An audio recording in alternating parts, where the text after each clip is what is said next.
even find it a little bit offensive na pati ako babanggitin. But I'll tell you one thing, Congressman Leviste. Maayos kami sa Quezon. Wala kaming problema doon. Ang sinasabi ko, mas mababa ang gastusin sa Quezon.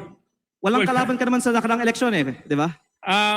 Congressman Leviste, and Mr. Speaker, I'm sorry. I'm supposed to be respecting our rules. Mr. Speaker, unfortunately, I do not abide by comments of the good congressman from Batangas. I think it's totally uncalled for and baseless. Ito ko ay tila si Cong Garjola ay may ginastos para sa campaign sorties ng Vilma at Lucky sa Batangas. Pangalawa, ang leaders ko sa Batangas, ayon sa aking isinalaysay, ay nakatanggap ng pera galing kay Congressman Garjola. Tumawag ng pagdinig, Mr. President. Yun nga ang malaking katanungan, Senador Marcoleta eh. Nagkatitaong bayan nagtatanong eh, bakit ayaw ni Pinky? Bakit ayaw ipatawag yung 18 Marines? Maski si Saldi ko, umaamin na. Konting push na lang yan. Diba? Eh wala eh. Baka madamay, siguro. May pinanghuhugutan, baka madamay siya sa maleta. Enough for him to do just that. Tama. Ano po ba tayo rito? Nagtatakip po ba talaga tayo? Aray mo. Yes. Good morning mga kasama. Nandito naman tayo si Kuya Goods nagbabalik. At syempre kung di ka pa nakasubscribe, subscribe na lang po at hit mo na rin yung bell para lagi kang updated sa ating mga video. Mainit na ba ngayon? Mainit na bakbakan ito sa plenary. Hinamo na ito gusto natang palabasin ni Congressman Libiste o Leonardo Libiste na itong si Garjola ay ay may gustong patunayan ng mama. Ito ho ay bata pa lang, talagang nakikipagbakbakan na paano pag naging senador pa. Makikita nyo ang ugali na magaling mamuno. Itong mga nangyayari dito sa plenary, hindi ito matatawaran. Yan ang pag-uusapan natin ngayon at marami pang iba. Oo, kasi pinagtulong-tulungan na ho si Leonardo Libiste rito. Bardagulan na nangyayari. Sino ba talaga ang magnanakaw? Nako. Tawagin nyo man akong baliw, pero hindi ako magnanakaw. Yan ang kanyang banat. Simulan na natin, pero siyempre bago natin simulan, like, share, samahan mo na subscribe. All good sa tayo dyan. At kung gusto nyo sumali sa ating komunidad, andyan yung join button, pindutin nyo lang. At siyempre sa dulo ng ating video. At sabi ko nga sa inyo, kung hindi ka pa nasa-shout at sa tingin mo, type lang ng type, comment lang ng comment para mabasa natin kasi natatabunan ng gusto. Eto na, pasadahan natin ang mga banat. Ang sabi rito, wala raw silang problema sa Quezon. Sabi ng mama. Boss, yung kalsada sa Quezon. Ano problema sa Quezon? Yung kalsada sa Quezon. Pakiayos. At yung parang ospital ata doon na pinapagawa hanggang ngayon, ilang taon na, hindi pa natatapos. Nagtatanong lang ho kami ano nangyari doon sa proyekto ng ospital dyan sa sasakupan nyo ata yan eh.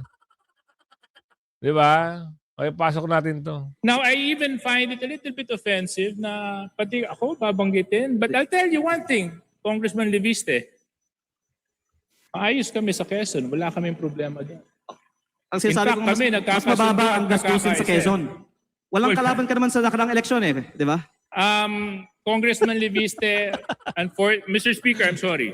I'm supposed to be respecting our rules. Mr. Speaker, unfortunately, I do not abide by comments of the good congressman from Batangas.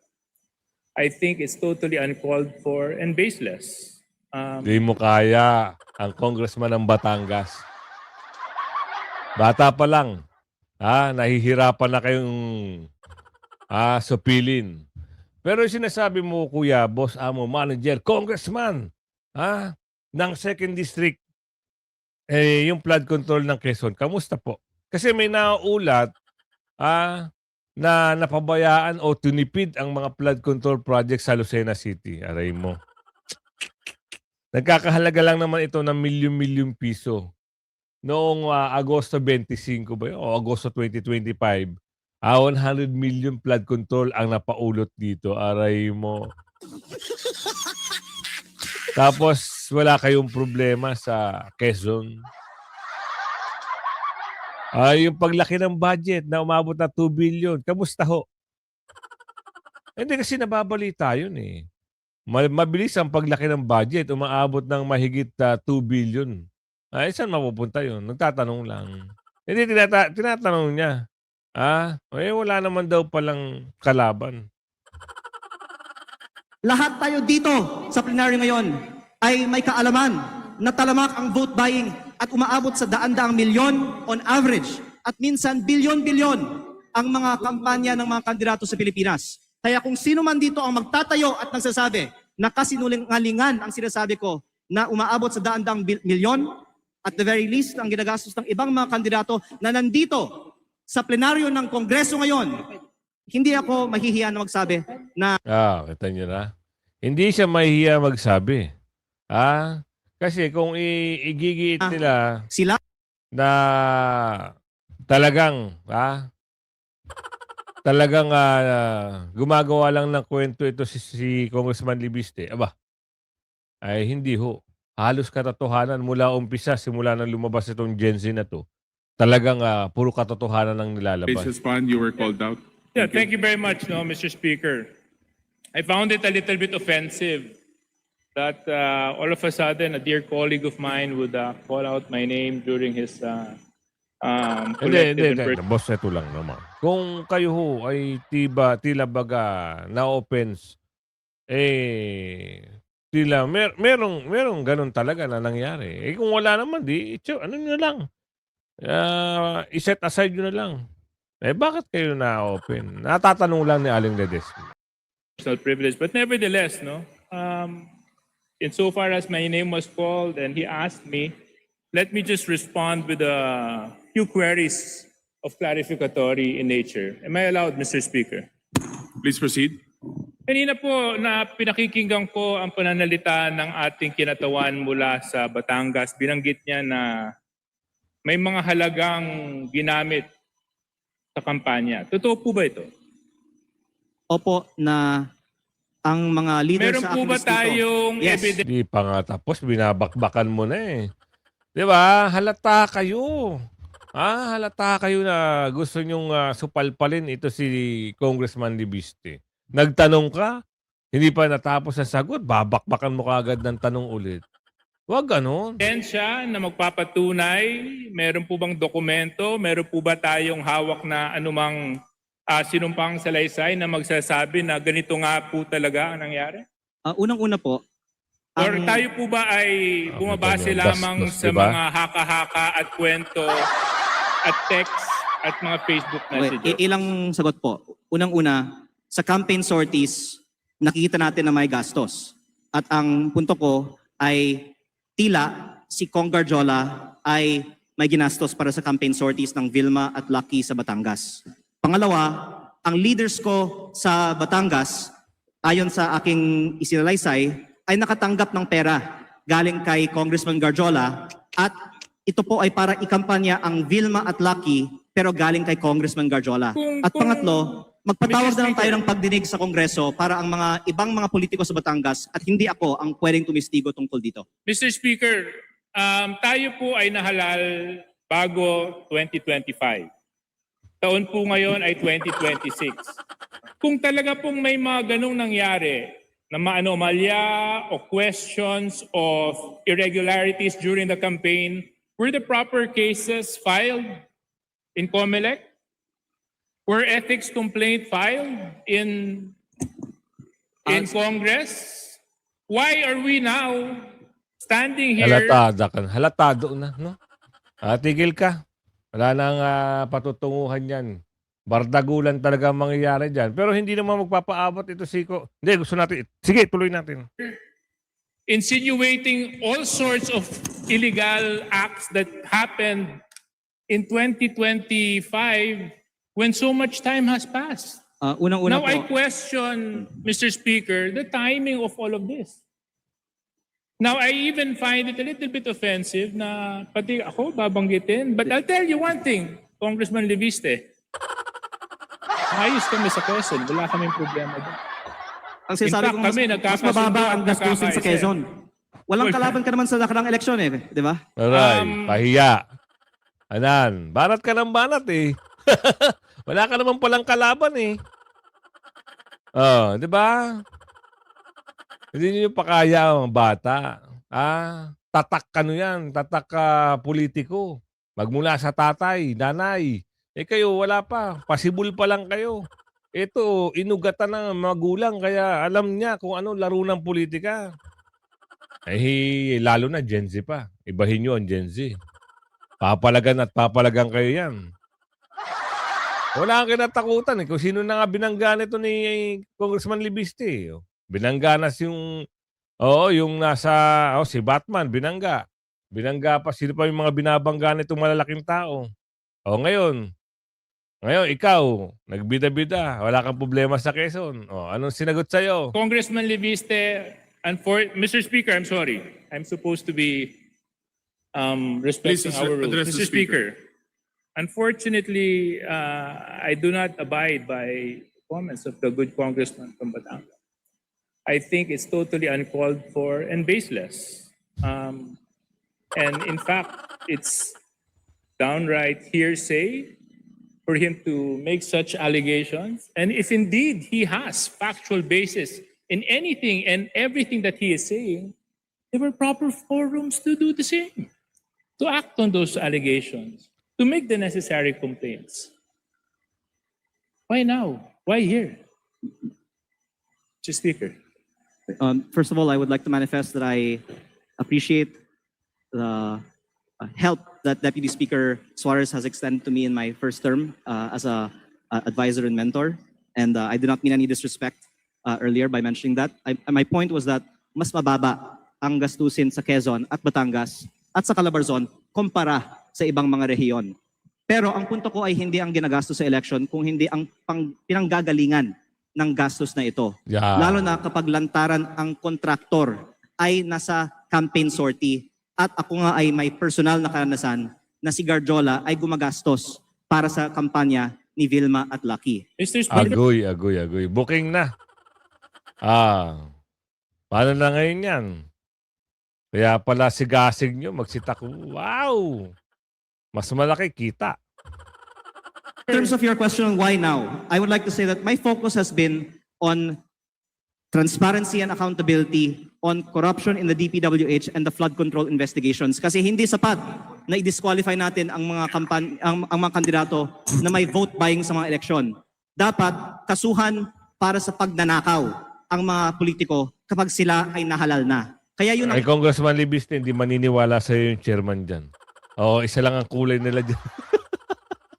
Isa lang ang kulay nila dyan, kaya sayang lang ang boses mo dyan. Pero anyway, subukan natin pasadahan itong kay sino ba ito? Yung anak naman ni ito, sagutan din sila rito eh. Anak din ni Recto. Sabi ko nga sa inyo, yung batang ito si Leonardo Libiste, hindi nila matitinag to. Sasabay ito sa Agos. Ang ibang mga politiko sa Batangas ay pwede ding tumestigo na si Aray. Garjola ang gumagastos para sa mga rekto. Walang katotohanan ang mga alegasyon ni Congressman Leviste na mayroon Aray mo. silang may Busog mga maanomalyang transaksyon. Fake news po yan, Mr. Speaker. Mr. Speaker, I rise on a point of personal and collective privilege. What is the pleasure of the Honorable Leviste? Mr. Speaker, I rise on a point of personal and collective privilege in response to a comment by Executive Secretary Ralph Recto. Please proceed. Thank you, Mr. Speaker. I rise on a point of personal and collective privilege matapos ako tawagin ni Executive Ralph Recto na baliw. Kung baliw man ako, at least hindi ako magnanakaw. Yun, tumbok. Tila affected si Recto sa mga post ko tungkol sa kanya at si Congressman Edwin Garjola. At mabuti kung magpaliwanag na lang siya tungkol dito. May kinakalat din siya sa social media na ako daw ay may utang sa DOE na 24 billion pesos. Ito po ay walang basihan at inimbento lamang upang tangkang pahinain ang mga binabunyag ko tungkol sa korupsyon sa ating gobyerno. At mas marami pa ang aking sasabihin sa ibang pagkakataon. Nagsimula lang itong mga atake sa akin nang sinimulan kong imbestigahan ang DPWH sa Batangas at ang mga kumpanyang konektado kay Congressman Edwin Garjola at naging Executive Secretary si Ralph Recto. Ayan na. Sabi na nga may nagsabi niyan Ang nakapaligid kay Bungit puro mafia. Andiyan na, oo, sino ba tong na to? Nakapaligid kay Bungit, andiyan na yung magnanakaw, andiyan na yung dorobo, lahat. Kaya hindi ko alam kung nagagamit lang ito si Bungit kasi nagpapawalang bahala siya baka yung katabi niya mismo ang gumagamit sa kanya. At yung galamay naman ng mga katabi niya, yun yung nagpapatakbo sa nangyayari sa bansa.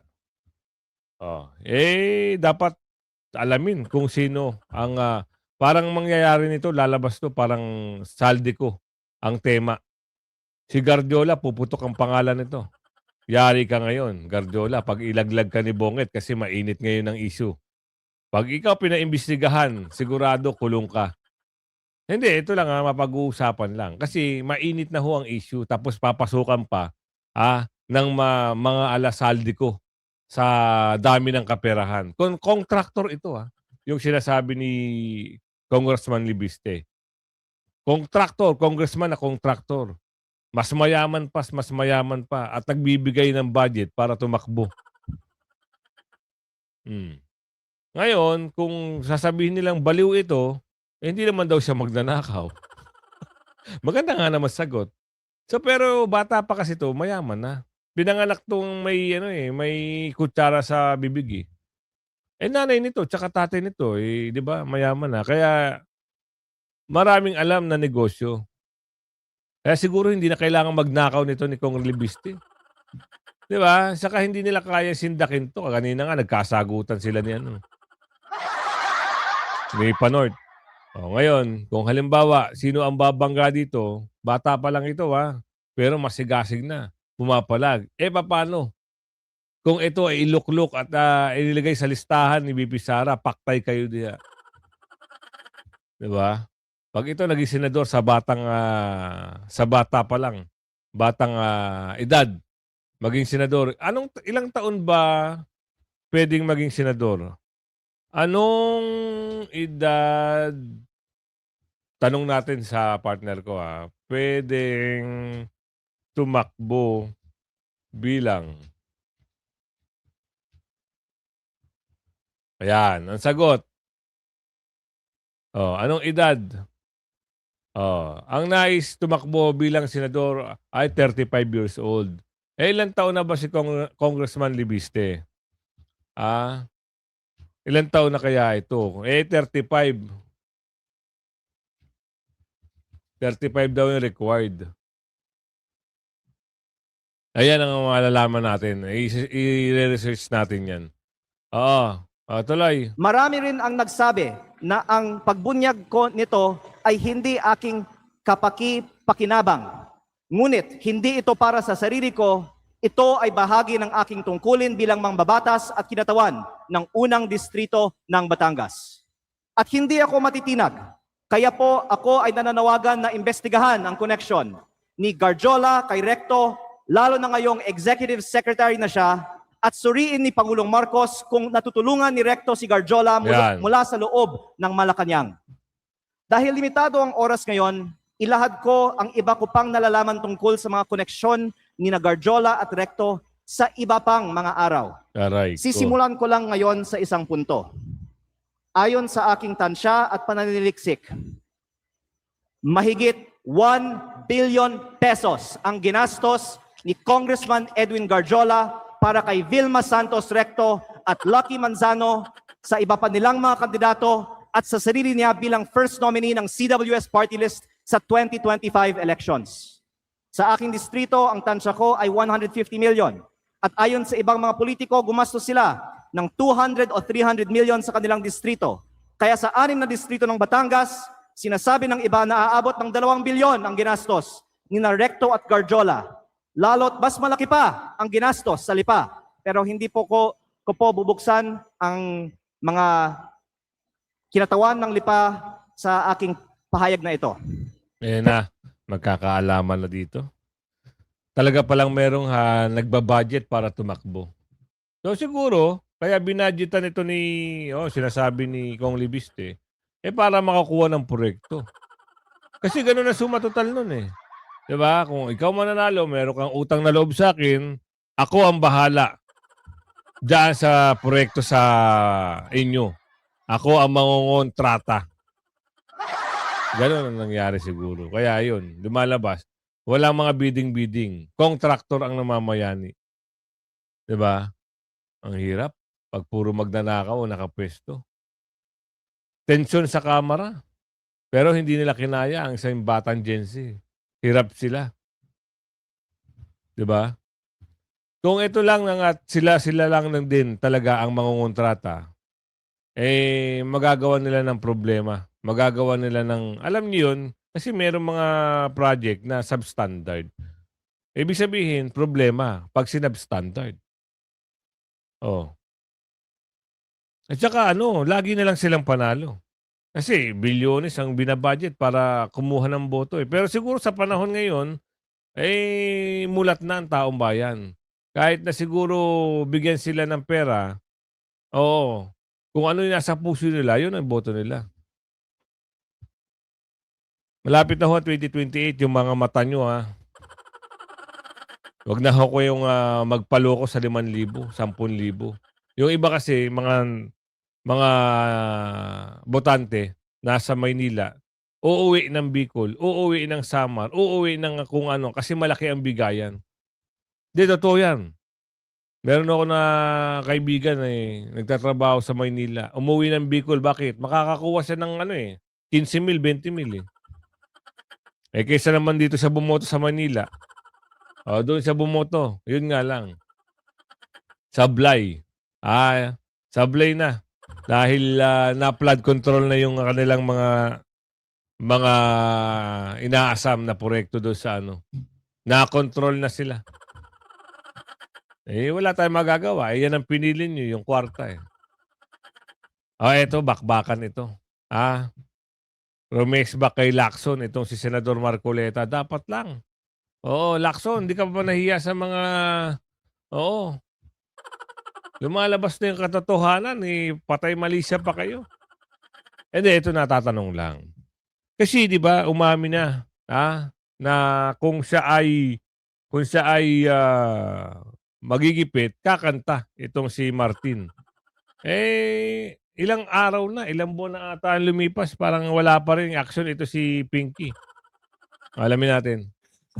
We recognize our distinguished colleague from Tarlac. Senator Dante Marcoleta is recognized. Thank you, Mr. President. Mr. President, may I ask Senator Lacson if he wishes to yield some questions by way of interpellation?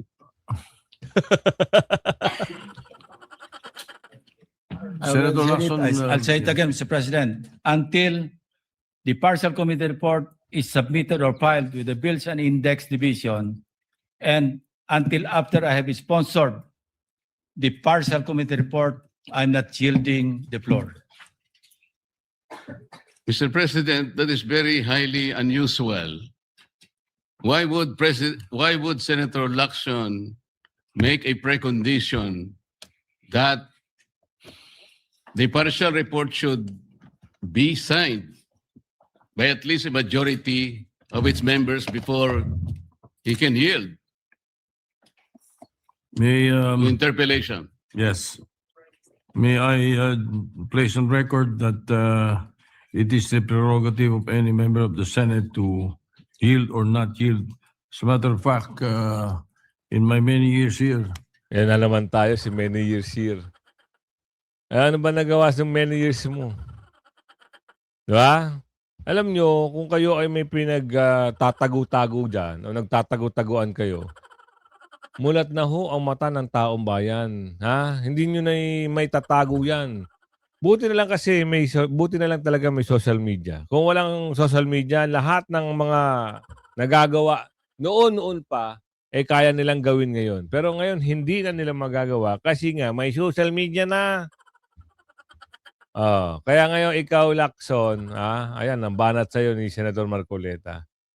Senator Miriam Defensor Santiago, and I'm sure Senator De Estrada is well aware of this, who was with me. Senator Miriam Defensor Santiago, every time she delivers a privileged speech, does not entertain any interpellation. Yes, And Mr. it is President, her- but it is her prerogative. this is different. And then, Because if as I said, it is the prerogative of Senator Santiago, and it is likewise the prerogative of Senator Lacson, because he wants that, as he mentioned, he wanted that his partial committee report be reported out and sponsored before he can answer any questions to that effect. Mr. President, if Senator Lacson would just say that he doesn't want to be interpellated, that will be okay with me. But he Nice. should not make a precondition that his unwillingness is conditioned upon whether or not the partial report should be signed by the majority. This is very unusual, Mr. President. Yes, we respect your opinion. And because he doesn't want to be interpellated, may I just be given the opportunity to make manifestation because my name was mentioned. Of By course, Senator Lacson. of course you may. Thank you, Mr. President.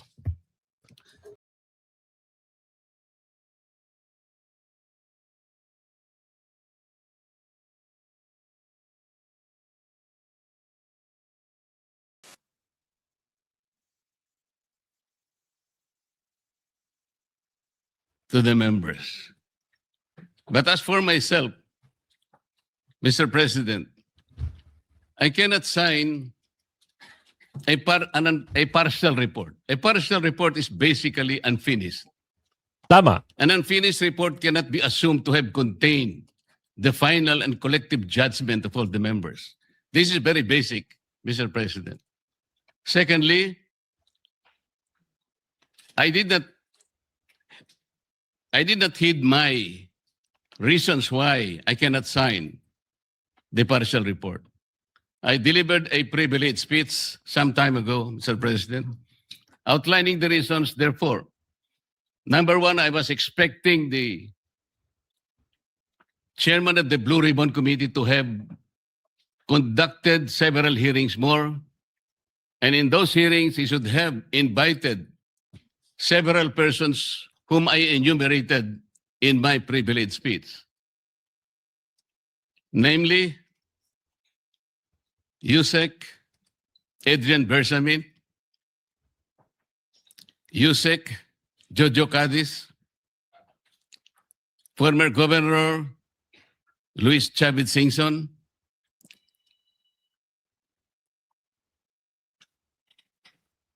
former Speaker Martin Romualdez, former Congressman Saldico by way of an apostilled sworn statement, because this is very, very possible. An apostilled sworn statement, Mr. President, as I have already advised the chairman of the Blue Ribbon Committee, is similar to a sworn statement notarized by the Philippine Consulate in any part of the world, because this apostilled manner or method of subscription was already adopted by the Supreme Court in one of its resolutions, Mr. President. I also advocated that the 18 ex-soldiers be immediately be invited because they have so much to say. Because I thought he said, and he emphasized at some point, that wherever the evidence is, the BRC will be led there too, Mr. President. Ang sabi pa po niya, Mr. President, Yan na. Pakinggan nyo. hindi option yung interparliamentary courtesy. At kung ako po ba'y tatawagin pala sa mababang kapulungan dahil meron pala silang itatanong tungkol sa di umano ay mga donasyon na aking tinanggap. Mr. President, I will willingly present myself with or without invitation. They just have to suggest to me that they wanted me there. I will go there, Mr. President. Interparliamentary courtesy is between the two chambers, Mr. President. Tayo-tayo po ang pinag-uusapan na maggalangan doon. Pero ang nangyari, Mr. President, ang ating boss, ang mga amo natin, ang taong bayan, ang hindi na po iginalang eh. Hindi lang pangbabastos sa mga taong bayan ang ginawa ng mga magnanakaw at kawatan nitong flood control projects. Nako, Senator Marcoleta. Oo, hinay-hinay. Ha? May natatamaan dyan dalawa. Kaya lang pa ba natin, Mr. President, ang mga tinutungo ng ebidensya na sangkot ang mga taong gusto nating ipatawag in this chamber? Gagamitin pa po bang isang dahilan na kailangan nating maggalangan kung sila mismo ay hindi na iginalang ang taong bayan na ngayon ay halos nagdurusa na? Tama po, sinabi niya kanina, Mr. President, talagang mainit ang panahon. Ang heat index ay talagang sumadsad na talaga sa pinakamainit na bahagi. Ngunit ang lalong nagpapainit nito, Mr. President, ay yung kawalan ng political will na ipagpatuloy ang pagdinig. Kahit na lantaran na nandun na talaga yung mga ebidensya. Bakit po hindi tayo tumawag ng pagdinig, Mr. President? Yun nga ang malaking katanungan, Senador Marcoleta eh.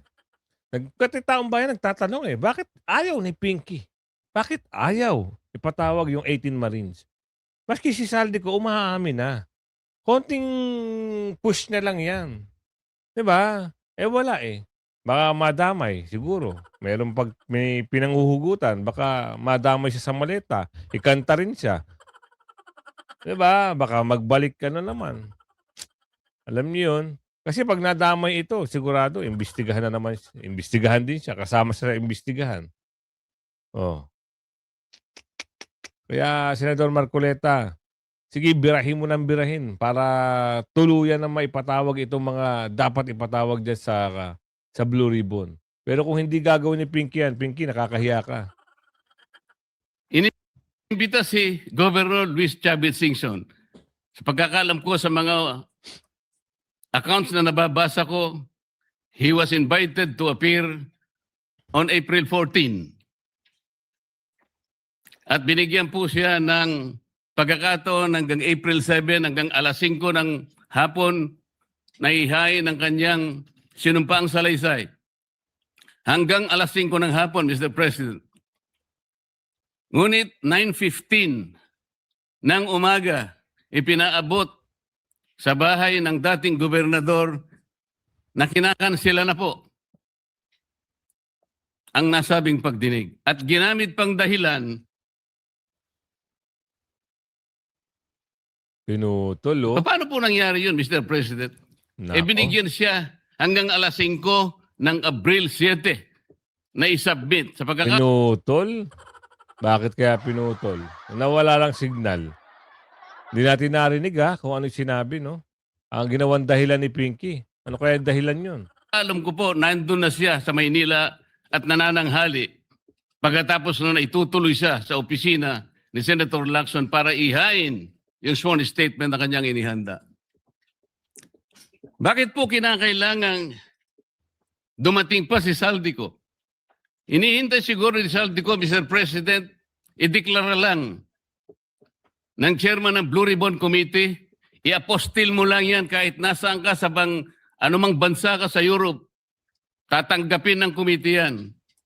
At pagkatapos, hahayaan ka namin sa pamagitan ng Zoom, ay pumayag ka at iimbitahan ka namin para sa isang special na pagdinig kung yan ang gusto mo. Yun lang siguro gusto niyang marinig. Bakit i-condition pa natin ang pagdating niya rito, Mr. President, kung yung Apostle John statement is sufficient enough for him to do just that? Tama. Ano po ba tayo rito? Nagtatakip po ba talaga tayo? Aray mo. Mr. President, kayo po ay maaring makapagtestigo sa sasabihin ko. Nung isang araw po, Sa pool si Pinky dito. Sa pool si 2000 dito. Ano po ba tayo dito? Nagtatakip po ba tayo dito? Isang maliwanag. At isang sampal dyan sa inyo, Pinky. Kung talagang pinagtatakpan at mayroong pagtatakip. Nagtatakipan ba kayo? Nagtatakipan ba tayo? Kung kayo ho, ay niluklok ng taong bayan, gawin nyo sana ang trabaho nyo. Gayahin nyo si Senador Marcoleta. Hindi yung ganyan. Tahan ko kayo sa inyong opisina at may binanggit po akong isang bagay na maaaring makatulong sa atin kung paano kilalanin si Senator Lacson. Binanggit ko po sa inyo, Mr. President, ng buong katapatan nung ako'y wala pa po sa Kongreso, wala pa po sa public service. Nakilala ko po si Senator Lacson bilang chief ng PNP. Nabanggit ko po sa inyo, Mr. President, sa ating pag-uusap sa inyong opisina. Mula noon, nung makita ko siya, lalong-lalo na po doon sa episode na pinatawag po niya, ang lahat ng kinaukulan na merong mga nakaw na sasakyan, mga karnap na sasakyan. Naalala ko po na sinabi niya, Mr. President, lahat ng mga ninakaw na sasakyan, dalhin nyo rito sa Camp Crame. No questions asked. Dahil palagi po akong dumadaan sa EDSA, Mr. President. Dahil opisina ko po sa Ortigas, nakita ko pong nakabunton lahat talaga ang mga ninakaw na sasakyan. Talaga pong hinangaan ko, Senator Lacson. Walang nakagawa nun sa aking palagay kung hindi siya lang. Di ba, Mr. President, sinabi ko pa sa'yo, sayang wala na ako yung aking kaibigan, yung dating mayor ng Marikina, Bayani Fernando. Yun, magaling yun. Dahil kinausap ko po siya. Sabi ko, Bayani, alam mo, yung ginagawa mo sa Marikina, gusto ko rin eh. At yung ginagawa ni Chief PNP, Ping Lacson, gusto ko din yun. Ayaw mo ba siyang kausapin na kayong dalawa tumakbo? Si Ping Lacson ang president. Ikaw naman ang vice president. Kinuwento ko sa iyo yan, Sir President. Bakit ko po sinasabi ngayon ito, Ginoong Pangulo? Nung umpisa po talagang ganun na nakita ko po eh. Yung kanyang kagustuhan na maayos natin ang ating bansa. Yung sinasabi niyang track record, nung umpisa nandun po yun eh. Hindi ko ikukwento ito kung hindi talagang hinangaan ko siya. Noon. Pero bakit ngayon po ay nagkaiba, Mr. President? Ngayon na. Parang yung pedestal na aking hinangaan, yung alamat na nandoon, unti-unting gumuho. Nalulungkot po ako at nangyari yun, Mr. President. Ang sabi ko pa nga hindi ba tayo dapat maglaban-laban dito eh. Ang kapakanan ng mamamayan ng ating bansa, ang importante rito po eh. Yung direksyon natin. Bakit kailangan akong palaging pinapasaringan? Hindi naman po ang aking kagustuhan eh. Kung sino yung dapat na sumikat o sino yung dapat magpasikat, hindi po yun eh. Isa lang po ang sikat dito, Mr. President. Ang taong bayan na Tama. pinagsisilbihan nating lahat. Doon po natin ituon ang lahat ng ating makakaya ang lahat ng ating energy. Malampasan sana natin ang problemang ito. Ngunit, yung hindi po pagganap sa tungkulin. Yun po yung hinahanap ng tao, Mr. President. Napakainit na po ng panahon talaga. Pinapag-iinit pa ng paghihintay nang hindi malaman hanggang kailan maghihintay ang taong bayan. Yun. Tama. Ha? At isang sampal ito sa iyo, Pinky. Pag hindi mo pa rin nilabas yan, si Balulong dyan sa Blue Ribbon, hanggat hindi mo na ipapalabas, hindi mo naimbestigahan, hindi mawawala ang tingin ng taong bayan na merong ang pagtatago. Kasi nagawa nyo na ng kwento si Manong Chavit. Hindi nyo napatin eh. Oh. Diyan muna tayo. For now, diyan natin natapusin ang ating reaction. At dito tayo sa shoutout segment natin. Marami na talaga tayong babatiin araw-araw kasi padami ng padami talaga ang gusto magpa-shoutout. Lalong-lalo na si Ma'am Jennifer Gonzalez, shoutout po. Lagi sa inyo nanonood. Takuma Nancy, shoutout po.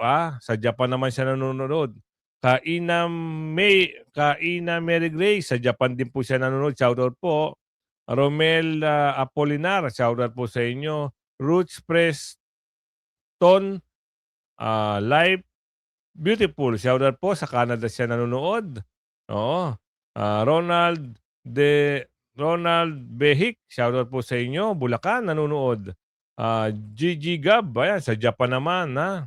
Sa tuwing gabi siya nanonood, si Ma'am Gigi, shoutout po.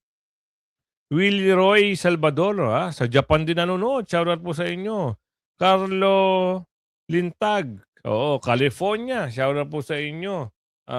Israel Pinay, watching from Israel. Tanyo, Israel naman siya. Israela Pinay, shoutout po, Jenny Jerry Lorissimo, ayan, shoutout po sa inyo. Arlino Balboa, shoutout po sa inyo. At Tito Ding, sa California siya. Sa Central Coast Valley, shoutout po. Sender Orag, shoutout po sa Bukidnon, Mindanao. Lagi siya nakaantabay. Cecilia Liden, shoutout po sa inyo. Fabian Jose Tebes, shoutout po sa inyo. Robert Boone, lagi siyang nanonood sa atin. Remy Morancil, shoutout po sa inyo. Roel, ayan, shoutout po sa inyo. Menchi Berdan, shoutout po sa inyo. Okay. Survivor Vlog, shoutout po sa inyo. Shaina Molina, shoutout po sa inyo. Oo. Tapos kay Gosh Biday, shoutout po sa inyo. Maka Agro Anggos Disimban, shoutout po. Alvin Sariego, shoutout po sa inyo. Romeo Cañete, shoutout po. Narciso Dison, shoutout po sa inyo. Ira Riva, shoutout po sa inyo. Isaac Navao. Shoutout po. Eming Pagurigan, shoutout po sa inyo. Ruel Tortero, shoutout po sa inyo. Ray Lagwatan, shoutout po sa inyo. Chaming, shoutout po sa inyo. Corazon Mendez, shoutout po sa inyo. Jennifer Gonzalez, shoutout po sa inyo. Fabian Jose Tevez, shoutout po. Kainaman Mary Grace, shoutout po sa inyo. Menchi, Malu, si Ma'am Malu, Survivor Mix Club, shoutout po sa inyo. Sa Hong Kong siya nanonood. Renato Piamonte, shoutout po sa inyo. Jan Moore Demate, shoutout po sa inyo. Mick Before, shoutout. Jano B. Demate, shoutout po sa inyo. Daryl Marpores, shoutout po. Yolanda Del Mundo, shoutout po sa inyo. Juan So Cortez, shoutout po sa inyo. Told you so, shoutout po sa inyo. Angeline Agleron, shoutout po sa inyo. Tarcelo Mondido, shoutout po sa inyo. Sino pa? Naku, mukhang wala na. Oo. Junicio Urbano, shoutout po. Richard Carigma, shoutout po sa inyo. Ayan, kung umabot ka sa video natin ito ha. Oo, ang ating paglalambing naman sa inyo. Like and share nyo yung video. Hanggang sa muli, bye-bye!